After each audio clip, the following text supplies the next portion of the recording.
नमस्कार, तुम्ही पाहताय लोकाशा टीव्ही. मी आप्पासाहेब मोहोरकर. सोलापूर जिल्ह्यातील अंजन गावात शिवरायांच्या पुतळ्यावरून 2 गटात वाद झालाय. यावर मनोज जरांगे पाटील यांनी दोन्ही समाजाला शांततेचं आवाहन केलं आहे. मराठा असो किंवा धनगर असो, तुम्ही शांततेत घ्या, आपण बसून या विषयावर तोडगा काढू, असं मनोज जरांगे पाटील यांनी म्हटलंय. सगळ्यांना आग्रहाचे विनंती आहे, मराठा असो किंवा धनगर असो, तुम्ही शांततेने घ्या, आपण बसून त्याच्यावरती काय विषय आहे त्याच्यावरती तोडगा नक्की काढू. कारण आपण मराठा समाजाने धनगर समाजाने आपल्याला कोणी तोडण्याचा प्रयत्न करतंय का, असा काही डाव असू शकतो का या माध्यमातून, याच्यावर सुद्धा भारतानं लक्ष ठेवलं पाहिजे.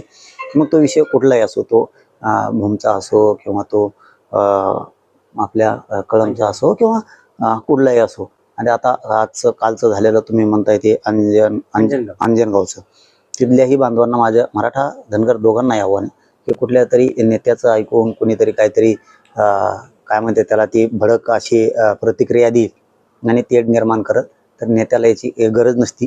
ते हमेशाच इकडं तिकडं पळत असते, बोंबलतच त्याला ती सवयच असते नासक्यापणाची. इकडं जाय तिकडं उलशी खाय, इकडं उलशी खाय, त्याला ती सवय असते. धनगर बांधवांनी मराठा बांधवांनी समजून घ्या आणि शांतता ठेवा दोघांनीही.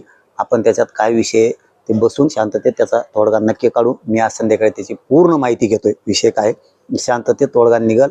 धनगर बांधवांनी विश्वास ठेवा आणि मराठ्यांनी विश्वास ठेवा. फक्त शांततेत घ्या, वाद होईल अशा ठिकाणी किमान आपण शांततेने घेतलं पाहिजे. आपण त्या गावासाठी दौरा वगैरे करणार असं काही ठरलंय का?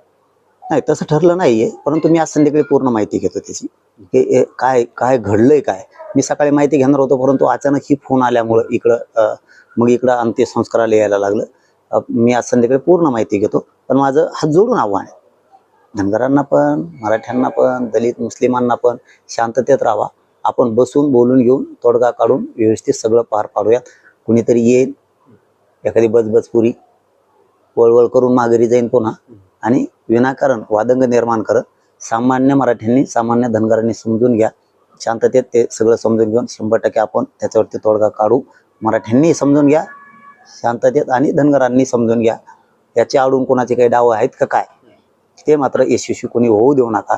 आणि असण्याची दाट शक्यता या पुतळ्याच्या माध्यमातून तेढ निर्माण करायचा असाही दाट शक्यता असती. याच्यावरती विचार करा आणि शांत राहावा. आपण याच्यावर तोडगा नक्की काढू. बीडसह राज्यातील ताज्या घडामोडी जाणून घेण्यासाठी आमच्या लोकाशा टीव्हीला लाईक आणि सबस्क्राईब करायला विसरू नका.